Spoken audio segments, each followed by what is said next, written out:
Retrouvez Smart Money au cœur de Smart Future avec eToro, leader mondial des plateformes de trading social.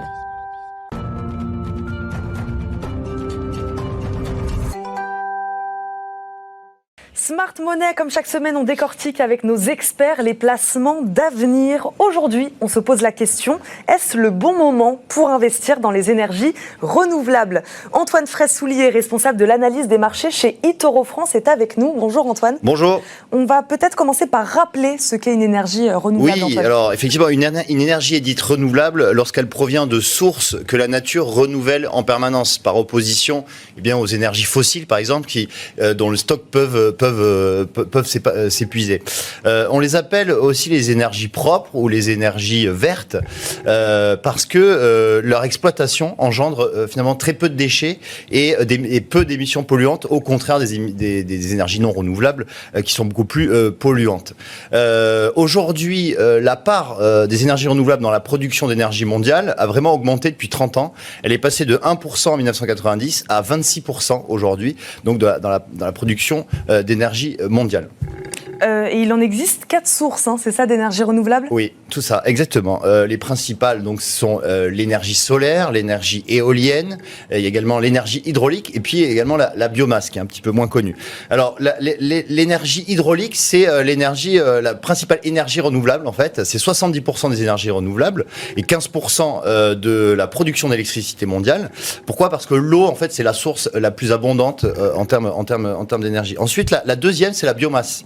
La biomasse, en fait, c'est tout ce qui est la fabrication d'énergie à partir de combustion de matières comme le bois, comme les végétaux ou les déchets agricoles.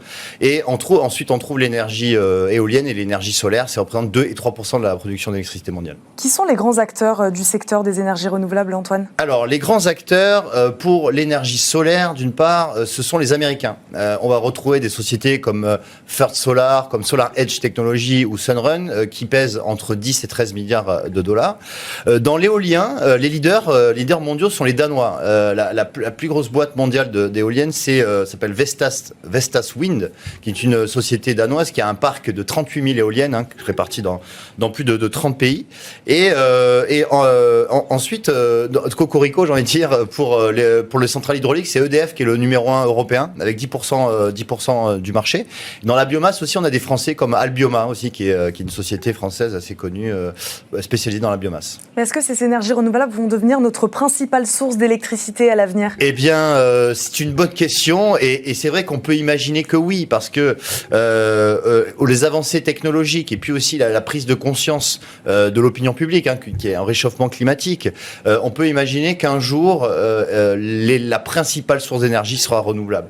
Alors pourquoi ? On peut y croire. On peut y croire, effectivement, parce que déjà, l'énergie fossile, elle n'est pas infinie. Les stocks ne sont pas infinis. Il y a bien un jour où ces stocks vont s'épuiser.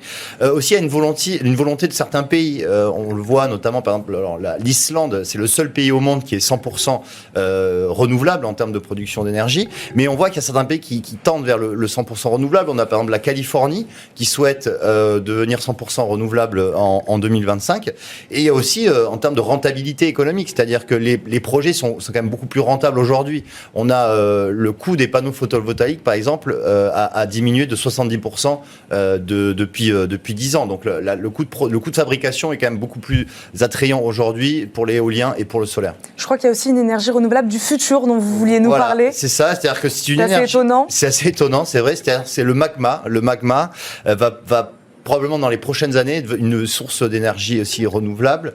Le magma donc provient du noyau terrestre. C'est les villes volcaniques, c'est-à-dire par exemple comme Naples par exemple ou même l'île de la Réunion, qui pourraient profiter de cette énergie, le magma, pour produire son énergie. Merci beaucoup Antoine Fraisse-Soulier d'avoir été avec nous. On passe tout de suite à notre rubrique Smart Connect.